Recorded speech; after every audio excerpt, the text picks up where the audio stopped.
Title: The Code in the Blood. A Fiction Paradox original story. The emergency alarms blared through the hospital halls. A nurse sprinted down the corridor, clutching a screaming newborn in her arms. Her breath was ragged, her grip unsteady, but she held the baby like her life depended on it, because it did. Security officers were closing in. She reached the exit doors. They slammed shut in front of her, the sound like a coffin's ceiling. A red light blinked overhead. Lockdown engaged. She turned sharply, searching for another way out. A gunshot rang out. Her body jerked forward and she collapsed to her knees. The baby slipped from her arms. It landed softly, wailing, but the sound was immediately cut short. A gloved hand lifted the child from the floor. A doctor, face hidden behind a sterile mask, inspected the baby as if examining a machine. "Another one almost got away," he said coldly. A nurse handed him a syringe filled with a shimmering black liquid. The doctor held it above the infant's tiny arm, pausing only to check the biometric scanner on the wall. A green light flashed. With no hesitation, he plunged the needle into the child's soft skin. The baby's cries stopped, its body tensed, then stillness. The doctor nodded. Code sequence uploaded. In that moment, a new mind was created. A mind that would never know what had been done to it. And just like that, Jason's fate is sealed. Jason always felt disconnected. Not just from people, from himself. Thoughts would form in his mind, but something kept them from escaping. It wasn't just him. At school, he noticed things. The aggression, the fights between black students that started for no reason. A shove in the hallway, a look taken the wrong way, and suddenly it was violence. The fear. Some students, especially those who looked like him, feared each other. They avoided eye contact, distanced themselves like they were conditioned to. The emptiness. Some just drifted, moved through life with no curiosity, no drive, no passion. Jason felt it too. Every time he tried to question things, why the world felt off, why things never made sense, his head pounded. The migraines were sharp, instant, like an invisible wall built into his brain, programmed to keep him from going too deep. And then there was the music, loud, repetitive, destructive. Every lyric preached the same thing: violence, hatred, self-destruction, and people loved it. Jason used to bob his head along with them, never thinking too hard about it. But one day, he stopped. Why was it always the same message? Why was it always his people being pushed toward chaos? Why did questioning it hurt? Jason didn't know it yet, but his mind was fighting back. The world didn't make sense. And then Jason met Des. Des wasn't like the others. He moved like someone who had escaped a trap that no one else even knew existed. His eyes burned with awareness. It started with a conversation, a single question. "You ever wonder why we act like this?" The moment Des said it, Jason felt it. The sharp pang in his skull.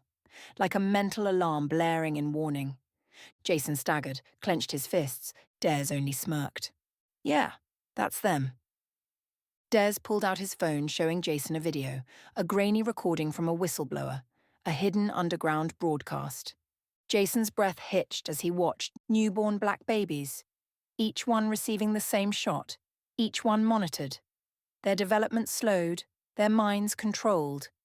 Then, his own birth, his mother's screams, the needle in his tiny arm, the cold, soulless nod from the doctor.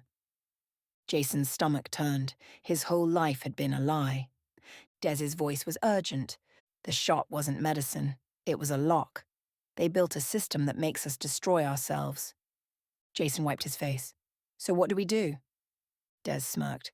"We break the code." There was a way to undo it. A way to hack their own minds. But it was dangerous.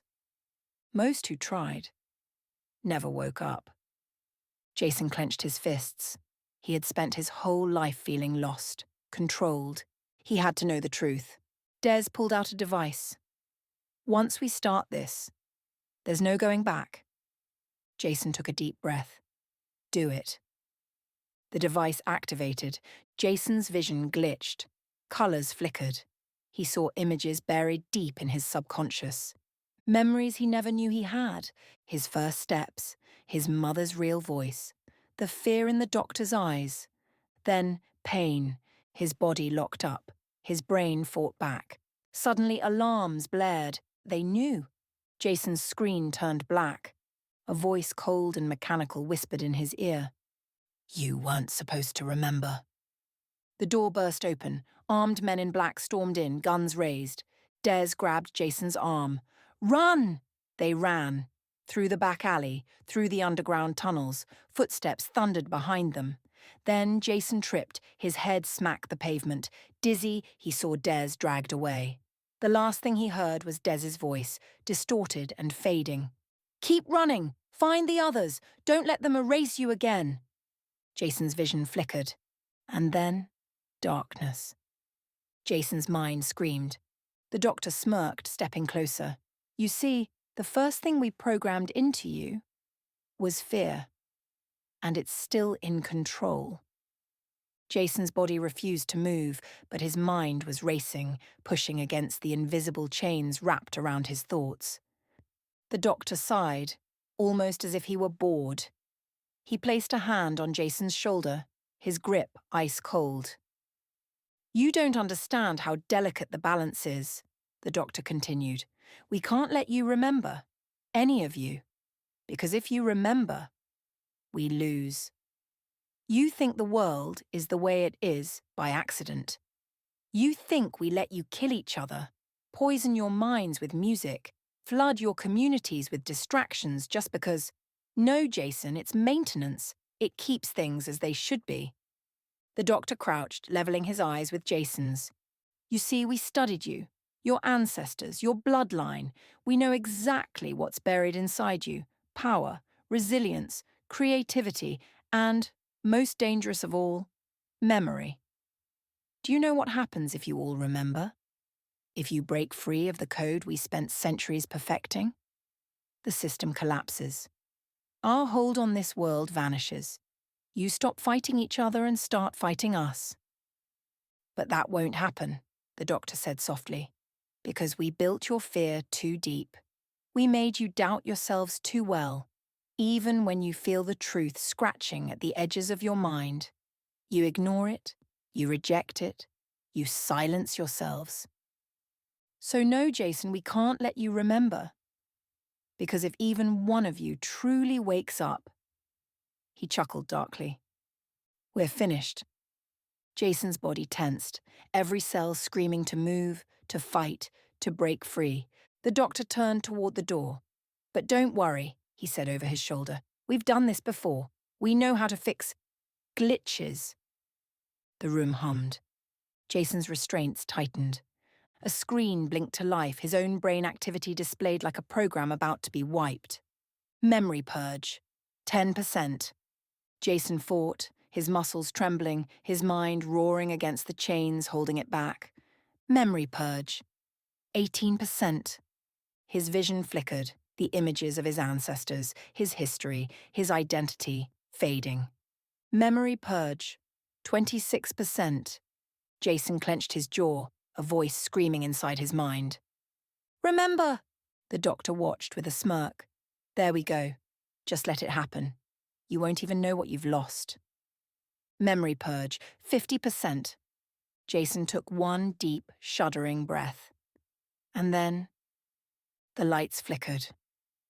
Memory purge, 100%.